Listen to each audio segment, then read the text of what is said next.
Prime factorization on the Cranmer abacus. Prime factorization is the name given to the process of identifying all of the prime numbers that, if multiplied, would yield a specific target number. Sighted students solve prime factorization by creating factor trees. Frankly, this is a simple and perhaps even fun activity for print readers who are using a pencil. However, for a Braille student, making a factor tree on a Braille writer is a tedious task. Here is an example of a print factor tree. It's not hard to imagine that a student using a Braille writer would find it difficult to arrange these elements spatially and would be challenged to find a way to draw the lines connecting each number with its factors.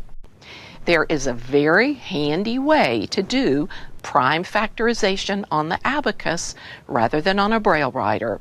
It's fast, and students usually like doing it. I recommend use of this method rather than requiring a Braille reader to create factor trees on the Braille writer. Prime factorization is easily completed on the Cranmer abacus.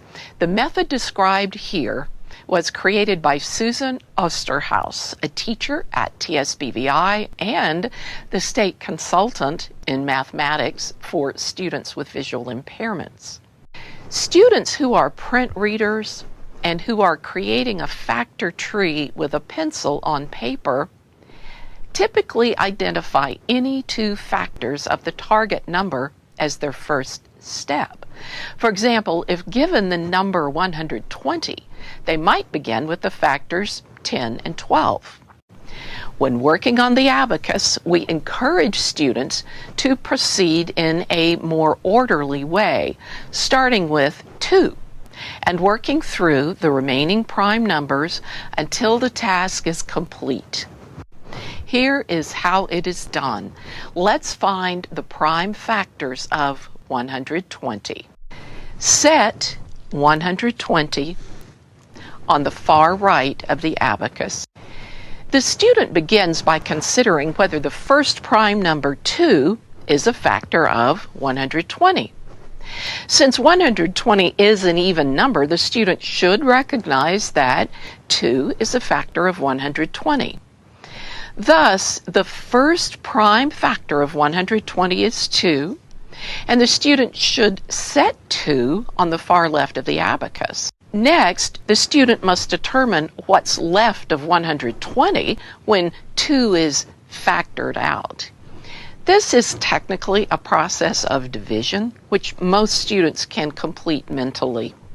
If a student is unable to do this mentally, the middle rods of the abacus can be used for the division steps, or the student can use a second abacus for the division. Since 60 is what's left of 120 when 2 is factored out, the 120 should be replaced with 60. The abacus now shows 1 prime factor on the left, 2, with 60 remaining on the right. The student should continue working with 2 until 2 is no longer a factor. Thus, the next question is 2 a factor of 60? Again, the answer is yes, so another 2 is set on the left, and the student determines that if 2 is factored out of 60, in other words, 60 divided by 2, 30 remains. The 60 should be changed to 30. The student tries 2 again. Is 2 a factor of 30? Again, the answer is yes. So a third 2 is set on the left, and the student determines that if 2 is factored out of 30, 30 divided by 2, 15 remains. The 30 is changed to 15.